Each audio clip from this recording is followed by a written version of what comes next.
Hi there, this is Eshu. I'm the abbot here at Zenwest Buddhist Society. This Living Zen-podcast is just one of the many resources we've created at Zenwest to make Zen practice and training more available and accessible to people all over the world. Instructional videos, printable resources, and much, much more are also available on our website at www.zenwest.ca. If you're a regular listener, I'd love to hear from you. So please drop me an email at office@zenwest.ca and let me know who you are, how you got started, and what brought you to Zen. Everything we make available in person and online at Zenwest is only possible because of the support of our members and associates, people like you. If the efforts of our community are making a difference in your life, I'd like to invite you to show your support and take part in making it happen by becoming an associate or member of the Zenwest Sangha. You can do this by clicking the Join Us tab on our website at www.zenwest.ca. Thank you for your support, and thanks for listening. One of the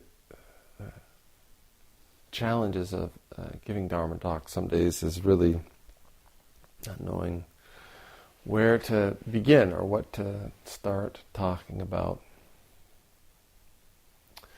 Lately, what's been a few areas that have been floating around as the content of practice for me of late. One of which I think I could talk a little bit about today. And this is, recently I was sent a interweb link for a course on Buddhism. It was sort of a hybrid, sort of science-y, kind of meditation-y, psychology kind of course online through, I don't know, Cambridge or something like that. And as a part of the course, there was a little video of the professor, who was a really smart guy. And one of the things that sort of struck me in listening to this person talk about meditation practice and Buddhism generally was I wasn't entirely sure by the way that he was speaking about it that he grasped anything about Buddhism as far as the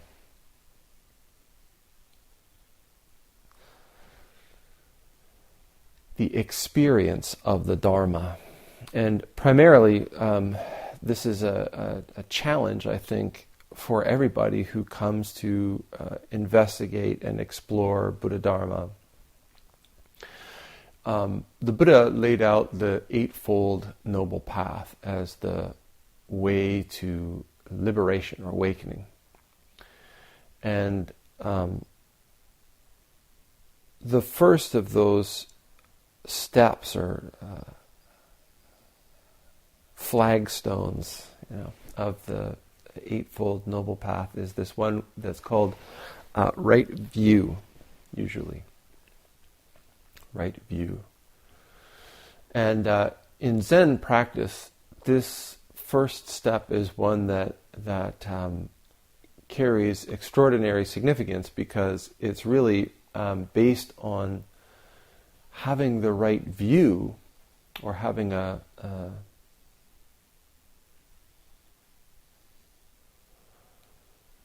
wholesome perspective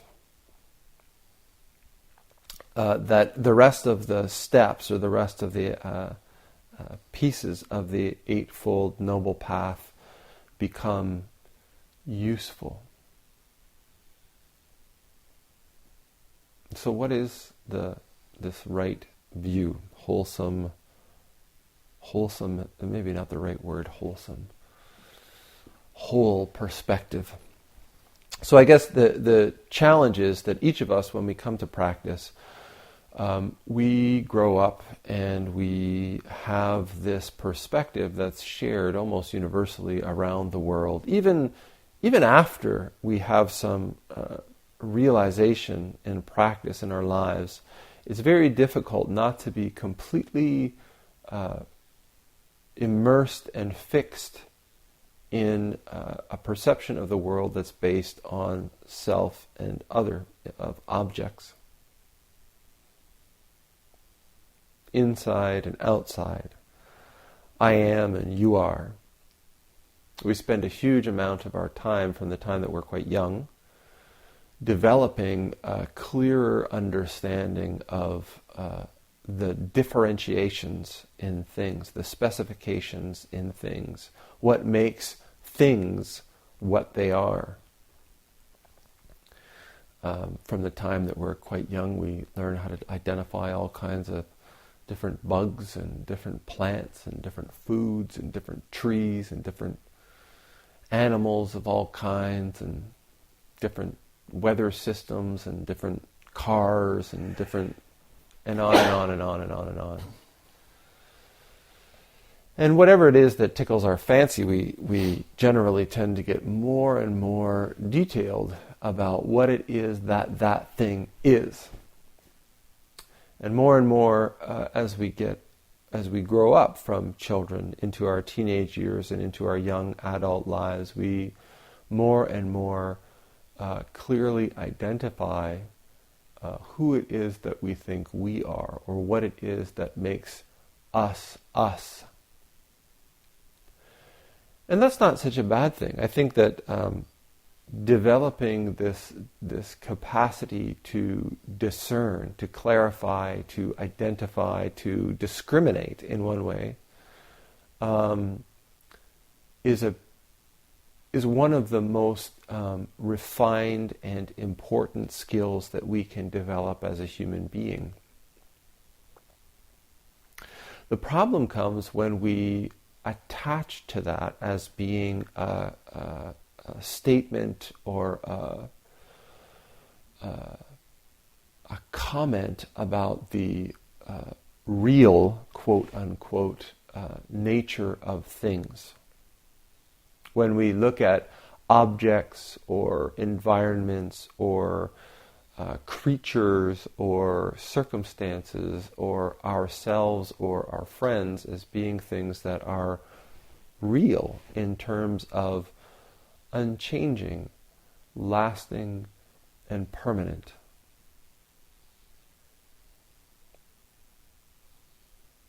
And on the surface,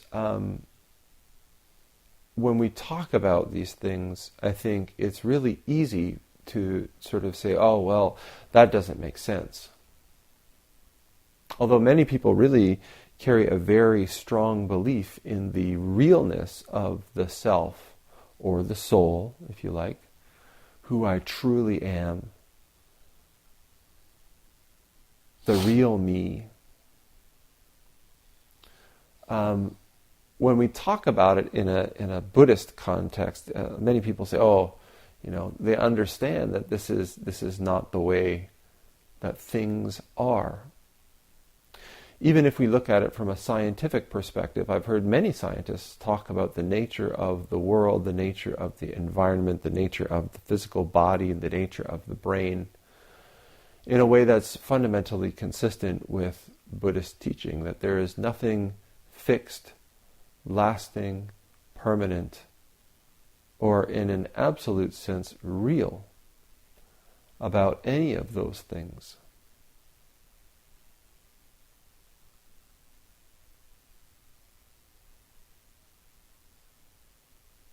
And so when we first come to practice, we are kind of conflicted.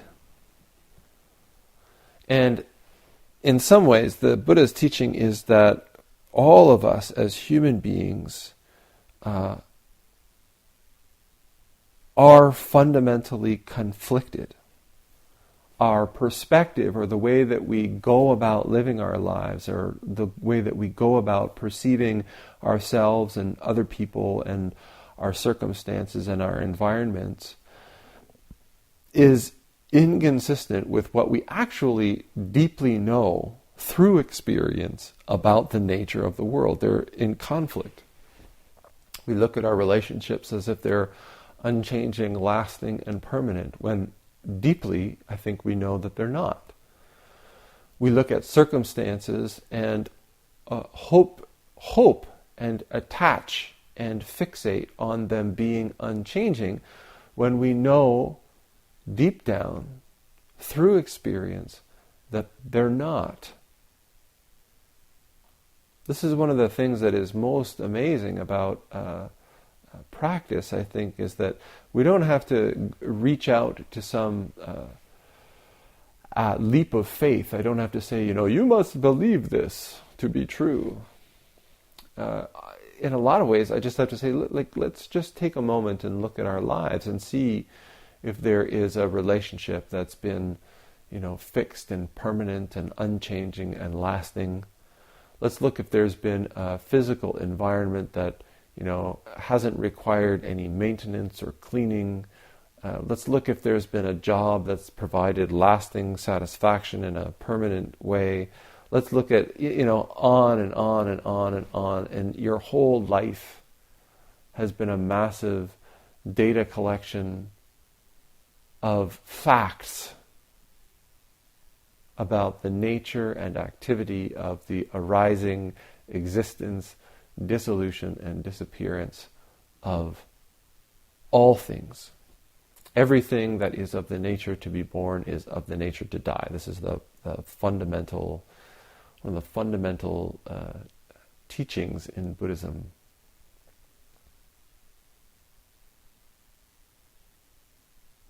Anything that we can sort of subjectively discern isn't lasting, isn't permanent. It's a temporary transformation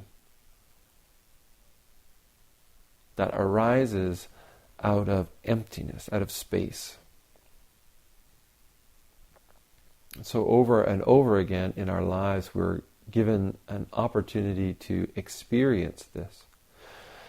And our suffering, the teaching Buddha Dharma teaches, is our suffering arises from the disparity or this conflict between how the cosmos works, its natural activity, which is manifesting all the time in every aspect of our lives. Our lives themselves are nothing other than this activity. Our thoughts are nothing other than this activity. Our physical sensations are nothing other than this activity. It's present and manifesting all the time. In Buddhism, we call this the activity of the Dharma, all the time. And yet we have this persistent delusion, this persistent belief, faith in the self, faith in the reality of things, objects. And it runs completely contrary to our own experience of the activity of this cosmos. So this is when in Buddhism we talk about ignorance, delusion, or as Jay Garfield liked to use the term, this fundamental confusion.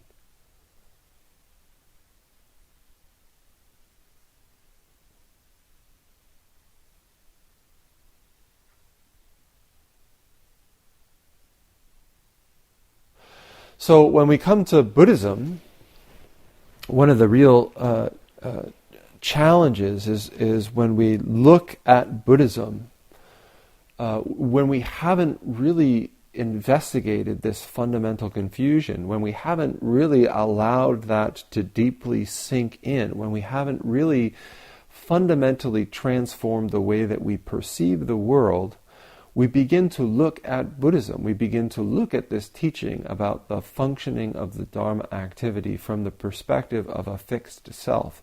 We begin to look at the Dharma teachings as fixed things, as objects which are lasting and permanent and real.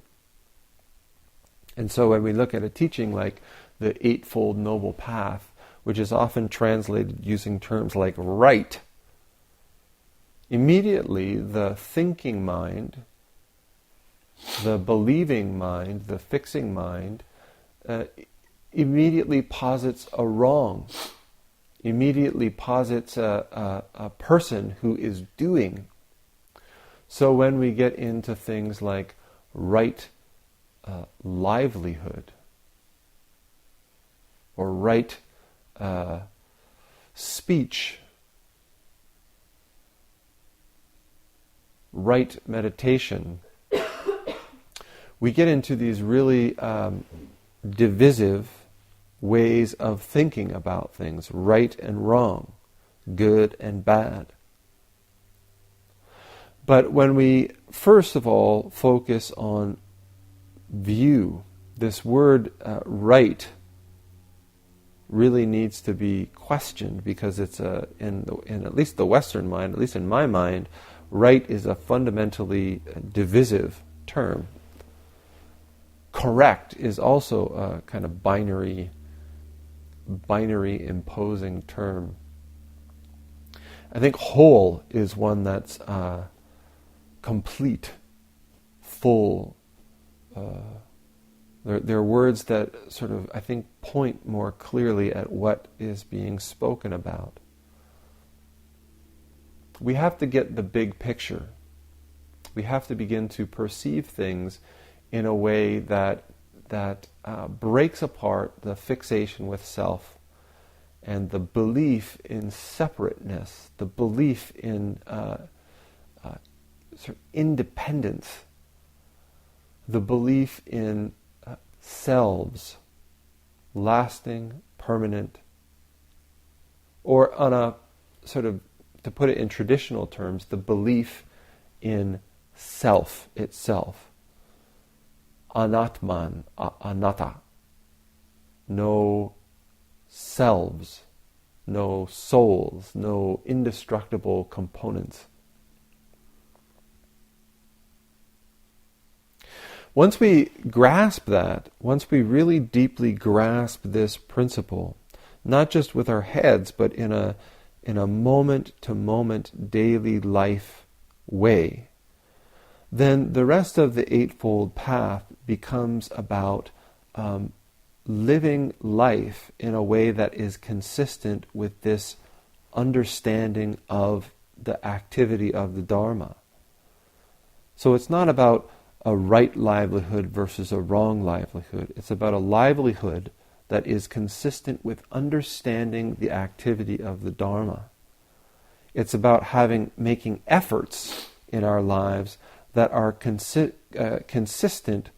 with a clear view of the complete view, a complete understanding of the activity of the Dharma. Our speech that is consistent with the activity of the Dharma. If we don't first kind of grasp or gain some insight into the activity of the Dharma, this non-fixation of self, then we end up sort of positing right based on the notion of the self. And we make good and bad livelihoods, and good and bad speech, and good and bad activity, and good and bad meditation, and all the rest of it.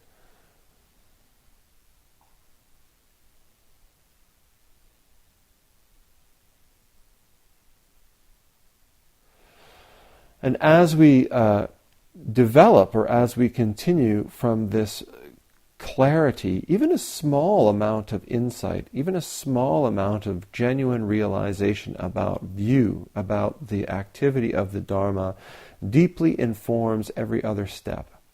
Every other step on the path, when we have this glimpse of right view, it all feeds back into one another in a deepening spiral of awareness, awakening.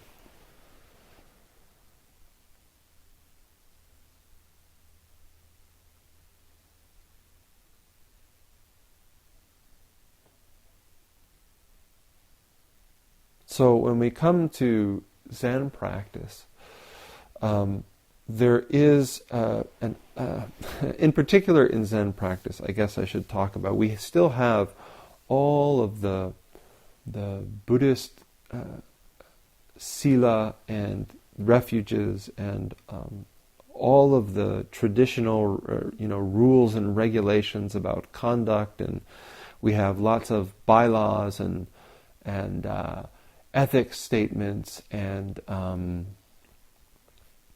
policies and all kinds of stuff.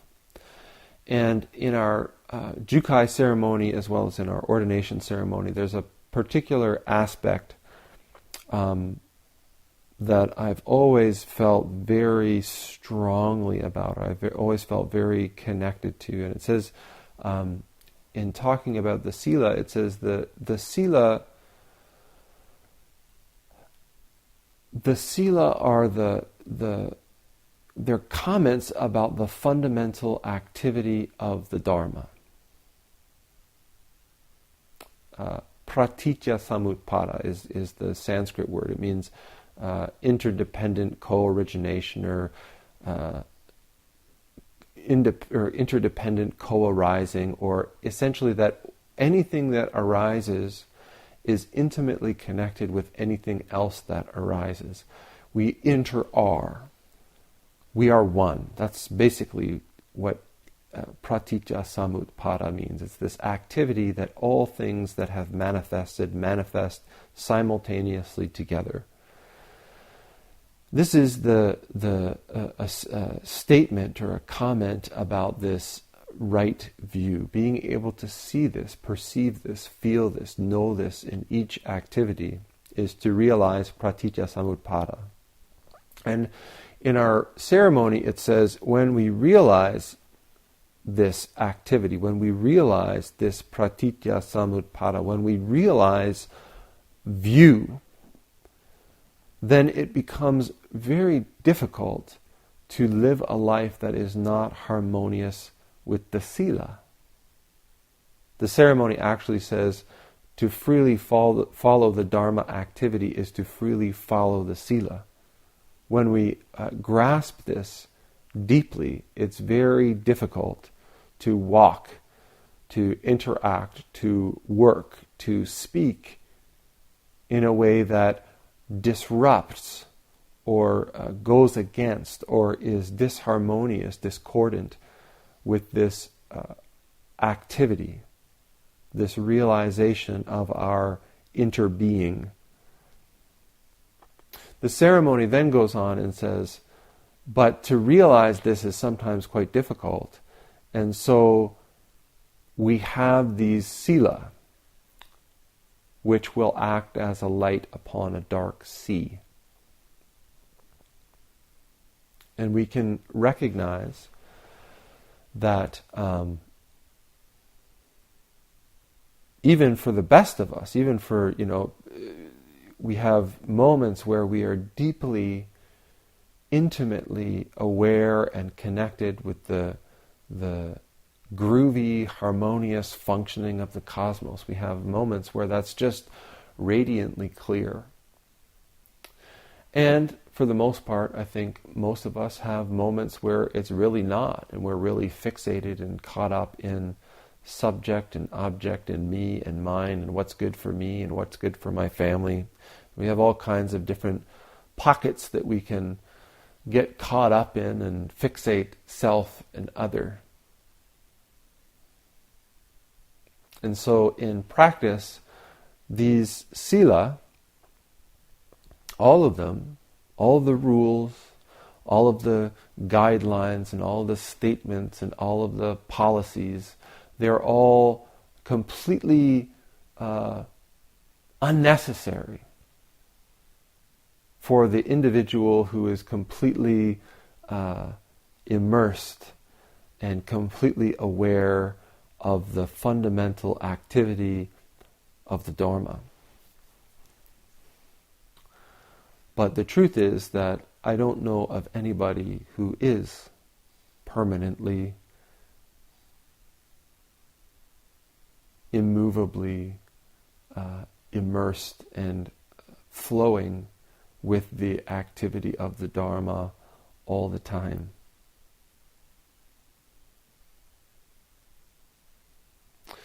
And so we have to understand these things like sila and path and policy and statement and all of this as ways that we can be reminded.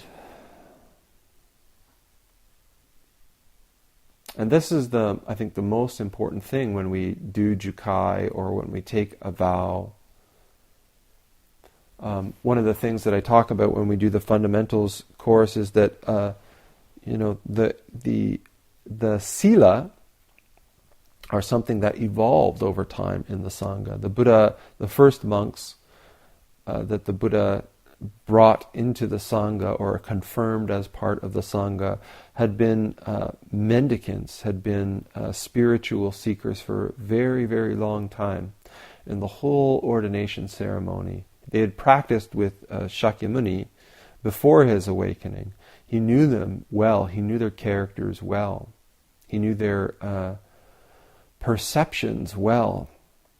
And when they said, we want to become a community of people committed to awakening, he said, welcome monks. That was the whole ordination ceremony. Welcome monks.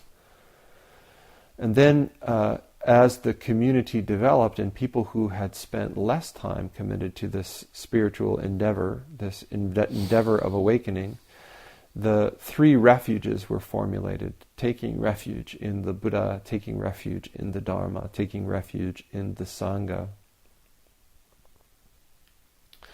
And then as time went on, more and more sort of really green people who had really never contemplated spiritual practice or communal living or anything like that started to arise. And so the sila came into being. And then after that, the 5 sila were there, and then eventually 10 sila, and then more and more and more rules.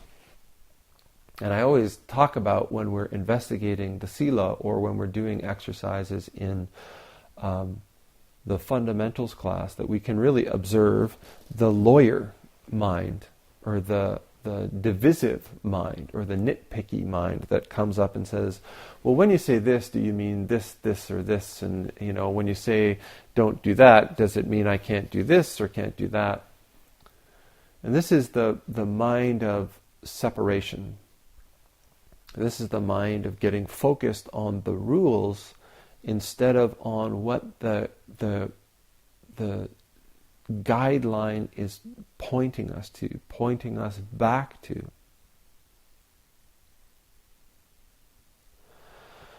So when we practice and we find ourselves investigating a policy or a sila or a refuge or a rule or a guideline, instead of focusing on the rule or the guideline,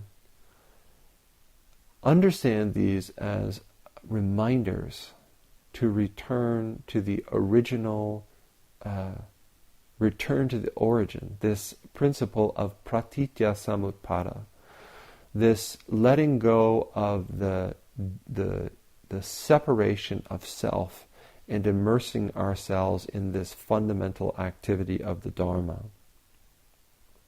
As people do jukai, at the jukai ceremony, they receive a name, a Dharma name.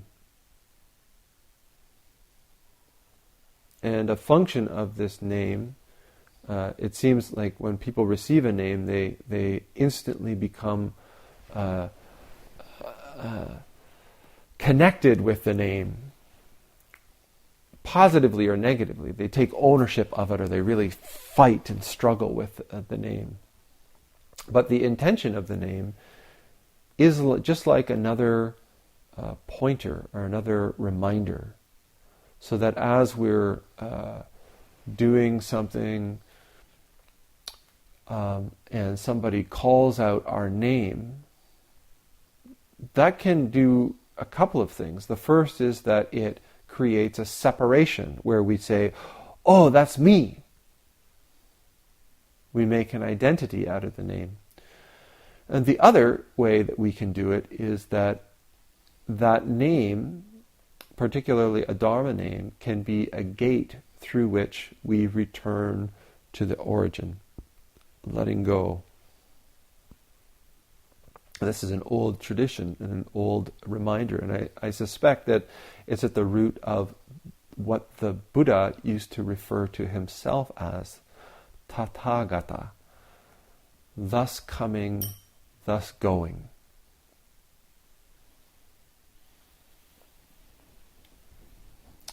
So,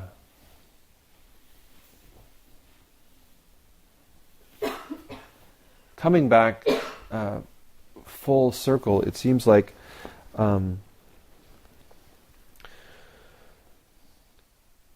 it's wonderful that, to me, that Buddhism and that the teaching, the Dharma teaching, is becoming more and more acceptable. That a practice like meditation is moving, even in the short span of my own practice and my own life, from being a really fringy, kind of weird thing to spend a morning or an afternoon doing, to being something which is really socially acceptable and even desirable. My concern is that we not make it into another commodity, or we not make it into another product that we add to our identity of self, which gets bigger and more separate and better. And that we use this practice to return to the origin and to find our true home, and to live a life that is in harmony with this fundamental activity of the Dharma. The Buddha taught that I teach only suffering and the end of suffering. And in this simple, singular realization, this simple, singular letting go of our fixed idea of self, our fixed idea of objects, in letting go of this delusion, which was once defined, the word delusion was once defined to me as a fixed, false belief in spite of evidence to the contrary.